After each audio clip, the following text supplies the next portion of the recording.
મિત્રો એન્જિનિયર કર્યા પછી શું કરવું, એન્જિનિયર કરેલા વ્યક્તિ અથવા જે વિદ્યાર્થી છે એને શું કરવું અને શું કરવું જોઈએ એ અજીતભાઈ આપણને સારી રીતે સમજાવશે કે એન્જિનિયર તમે છો તો એના વિશે કોઈ તમને એમ કે એન્જિનિયર શું લેવા કરવું જોઈએ, શા માટે કરવું જોઈએ, તો અજીતભાઈ એ જ તમને કહેશે કે એન્જિનિયર શા માટે કરવું જોઈએ અને એની અંદર તમારે કઈ કઈ જગ્યાએ તમે કામ જઈ શકો છો, નોકરીમાં અથવા તો જે પ્રાઇવેટ જોબ છે એમાં શું કરી શકો છો, એની સિવાય તમે એન્જિનિયર કર્યા પછી શું કરી શકો છો એ આપણે અજીતભાઈ પાસેથી જાણીશું. તો કેમ છો મારા વાલા મિત્રો, સ્વાગત છે તમારું મારી ચેનલ ટાઈમ ઇઝ મની બ્લોગ્સની અંદર. ચેનલ ઉપર નવા હોય તો ચેનલને સબસ્ક્રાઈબ કરજો, બેલ આઇકન કે પ્રેસ કરજો તાકી નવા વિડીયોની તમને નોટિફિકેશન મળતી રહે અને વિડીયો સારો લાગે તો વિડીયોને લાઇક જરૂર. દોસ્તો કેમ છો તમે? આ છે નવા વિડીયોમાં. તો આજ તમને હું કહીશ એન્જિનિયરિંગ વિશે, જે એક મોટી થિયરી છે અને જેના બહુ લોકો હાસ્ય પણ ઉડાવે છે કે આ પ્રોફેશનમાં કે તેની બેરોજગારીને અને કે તેના ભવિષ્યને લઈ કે શું એન્જિનિયરિંગ પછી શું. તો દોસ્તો એવું નથી હોતું. એન્જિનિયરિંગમાં જોબ પણ મળી રહેશે અને સારી જોબ પણ મળે છે, પણ તમારે મહેનત કરવાની જરૂર છે. આપણે 10 પછી તમે સાયન્સ લ્યો અને સાયન્સમાં સારા ટકા લાવીને અને એન્જિનિયરિંગમાં એડમિશન મેળવો તો મેં કર્યું છે સિવિલ એન્જિનિયરિંગ. જે મેં 4 વર્ષ સિવિલ એન્જિનિયરિંગ કર્યું કોર્સ, તો તેમાં કેટલાય સબ્જેક્ટ હોય છે, વાયવા હોય છે, મિડ એક્ઝામ હોય છે, પણ ઘણા લોકો એમ કરે છે એન્જિનિયરિંગ પછી શું, કે એમાં શું ભવિષ્ય. ઘણા તો હાસી પણ ઉડાવે છે કે એન્જિનિયરિંગ નોકરી ન મળતી. ના, પણ એવું ખોટું છે. નોકરી પણ મળે છે, સારી નોકરી મળે છે અને તમારે મહેનત પણ કરવી પડે છે, કેમ કે એન્જિનિયરિંગ ફિલ્ડ કોઈ નાની ફિલ્ડ નથી, એક મોટી ફિલ્ડ છે અને એમાં ઘણા બધા જે નોકરીના આપણે સોર્સ રહેલા છે, તો આપણે તેનો મહેનત કરીને સારી રીતે ઉપયોગ કરવો જોઈએ.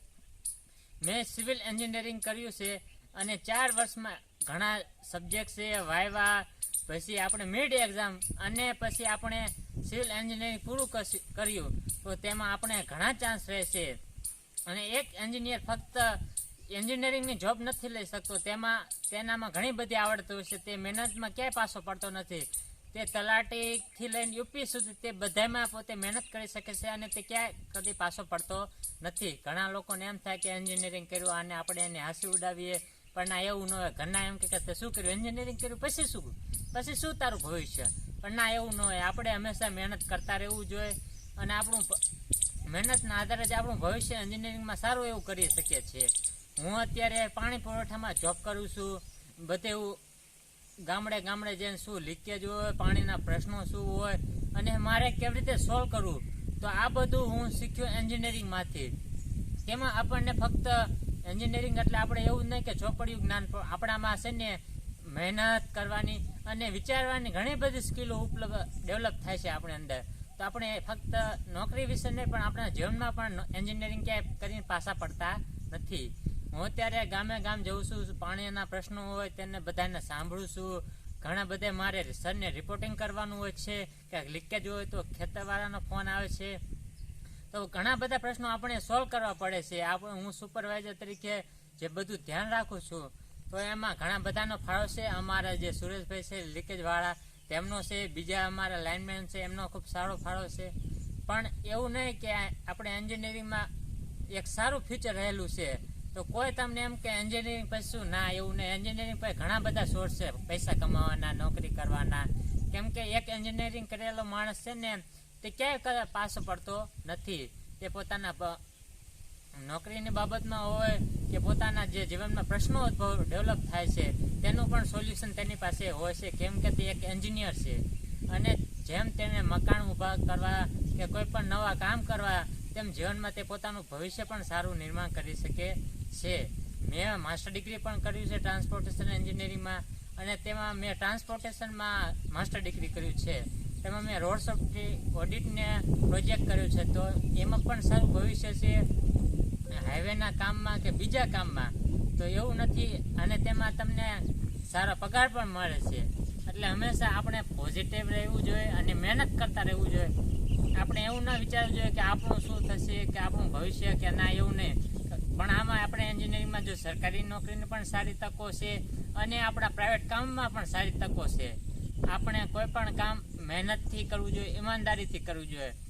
કોક એમ કે આપણને ફક્ત 6,000 એન્જિનિયરિંગમાં પગાર મળશે, આપણું ભવિષ્ય શું થશે, કે કોઈ એમ પણ હાંસી ઉડાવે કે કોઈ મજૂર તમારા કરતાં વધારે પગાર કમાય છે, કે કોઈ બીજો માણસ તમારા કરતાં વધારે કમાણી કરી જાય. ના, એવું નથી હોતું. આપણે હંમેશા મહેનત કરતા રહેવું જોઈએ.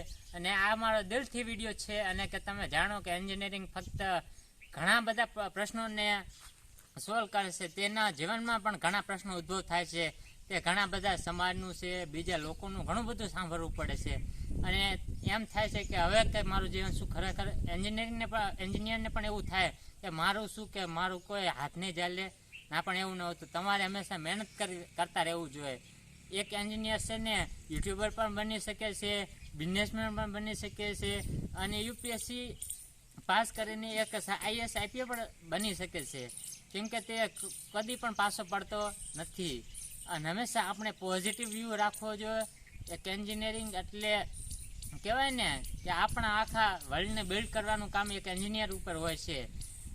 બધા એન્જિનિયર ભાઈઓ છે તેમને હું કહું છું કે ના, એવું નથી. તમે મહેનત કરતા રહો, અને તમે હંમેશા સારો પર્સપેક્ટિવ રાખો, અને તમે મહેનત કરીને હંમેશા આગળ આવો, એવી મારી અભિલાષા છે. ધન્યવાદ.